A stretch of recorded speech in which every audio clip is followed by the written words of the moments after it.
Hey everybody, Cinephile Mike is here, and it is day 52 of Award Season Review Season 3. 97 reviews coming at you in 97 days, covering many of the films up for award season contention. As some of the films I am talking about may still be in theaters or be awaiting a theatrical re-release, all the information that I am providing to you is current within 7 days of recording and posting, including but not limited to box office information, critical response, nominations the film's received, wins that it's won, what I think it will be predicted to be nominated or win for, and so on and so forth. But as always, these reviews are spoiler free. Also, make sure you check out my website, cinephilemike.com, where you can find the Where Can I Watch It 2024 spreadsheet, see how to watch all of these films and so many more, and also track to see which ones are winning or losing to get ready for your ballots come Oscar night. All right, here we go. We are in our 8th theme week. We are more than halfway through on our journey to the Oscars, and it is Annie week. Not about the sun coming out tomorrow with that little redhead, but the Annie Awards. Highest awards recognition in animation for a film, be it a fully animated feature, short, or special, or animated elements in a live action project, feature, short, or special. Currently, the awards are scheduled for February 8th. Stay tuned. Should that information change, I will provide it. And all of the films I'm talking about this week are nominated for at least one Annie Award, possibly more. So, up next, we have Universal Pictures and DreamWorks Animation's newest addition to the Panda franchise, Kung Fu Panda 4. Coming 16 years after the first film, Kung Fu Panda 4, written by the team of Jonathan Abel, Glenn Berger, and Darren Lemke, with additional material by David Lindsay Abaire and Lillian Yu, and directed by Mike Mitchell with a co-direct by Stephanie Ma Stine, the film was released in the spring of 2024. Now, by the end of its theatrical run, the film made $193,590,620 at the domestic box office, with an additional $354,098,872 internationally, for a worldwide take of $547,689,492. Not too shabby against its reported $85 million budget, and currently Kung Fu Panda sits as the 8th most financially successful film at the 2024 box office, behind Godzilla and Kong: The New Empire by about 24 million, and only about $5 million ahead of Mufasa: The Lion King. Critically, this one it's interesting with this one because I have to talk a little bit about the franchise as a whole. Looking at the whole franchise, now while all of the films on both sides have been considered fresh, this film, Kung Fu Panda 4, is the lowest critically of the four, with a rating of 71% coming from 162 reviews, against the first 87% critical score, and yet Kung Fu Panda 4 has the highest audience score of the franchise, with a popcorn meter of 85% coming from over 1,000 audience reviews. So, how about that? Award season wise, Kung Fu Panda is nominated for 3 Annie Awards. It is nominated for Outstanding Achievement for Animated Effects in an Animated Feature, Outstanding Achievement for Character Animation in an Animated Feature, and finally, Best Animated Feature. It is also nominated for Best Animated Film by the Academy of Science Fiction, Fantasy, and Horror Films. So, Kung Fu Panda 4. If you're not familiar with the franchise, you may not fully follow everything I have here, but there's enough that I will just kind of truncate. Okay.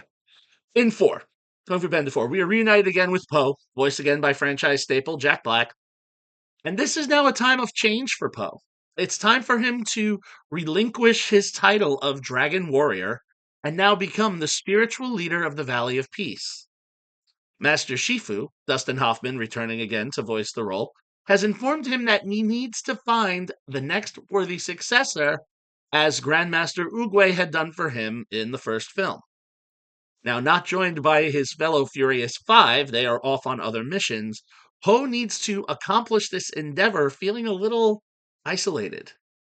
Now, while testing the potential Dragon Warriors, he meets Zhen, voiced by newbie to the franchise Awkwafina, a wanted thief who is breaking into the Jade Palace to steal some weapons. Now, recognizing something in her, Po takes her on as there is a new threat to the land in the form of the chameleon, voiced by the incomparable Viola Davis. Now, the chameleon has the ability to shape shift into anyone, and if they have kung fu abilities, he can replicate them.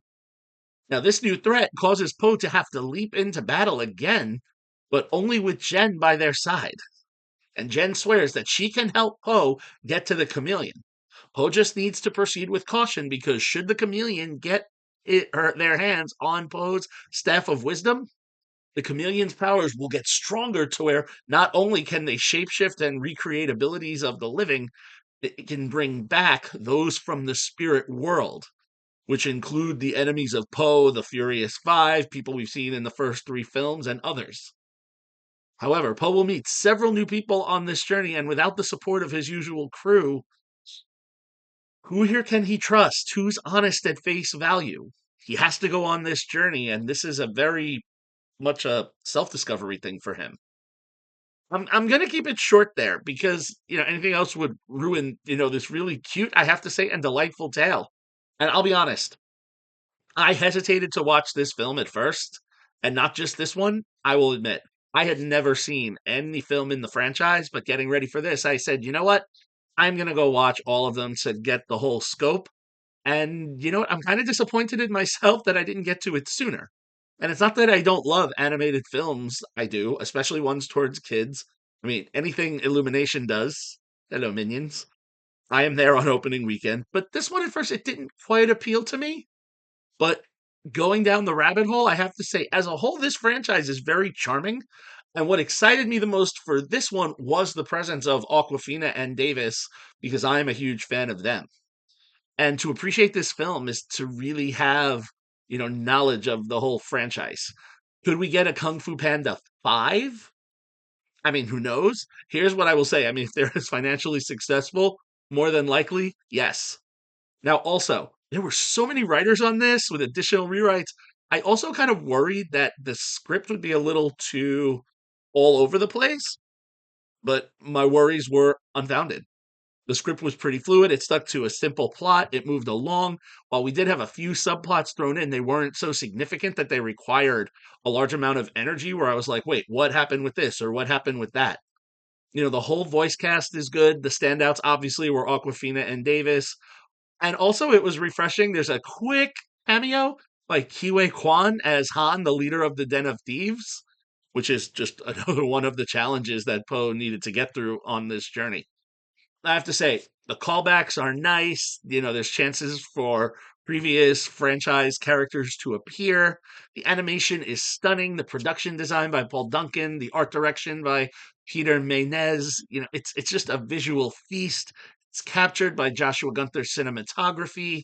The countryside looks beautiful. The Den of Thieves looks just creepy and sinister enough as need be. And ah, the chameleon's lair is, I know I shouldn't say that a villain's lair is beautiful, but this was a beautiful lair. So, are there Oscar chances for Kung Fu Panda? Well, much as I enjoyed the film, I think it's safe for me to say no. Although the first and second films in the franchise were in the running and were both nominated for Best Animated Feature in their respective years, this one, even though certified fresh, is the lowest critically amongst the four. And also, it hasn't really gotten the same oomph or push. And also, let's be honest, the Best Animated Feature at the Oscars this year is a really, really, really tough stacked deck. So I don't feel it's going to be there. It didn't play all the usual festivals that most other animated films play to keep it in the conversation. So I think its award season may be wrapping up soon, but that isn't to take away from the film. For me, it was enjoyable. I give Kung Fu Panda 4, 1 star for each film in the franchise. It's a 4-star film. Now, if you would like to watch Kung Fu Panda 4, it is available for digital rental and purchase on most platforms. There's no streaming information available at this time.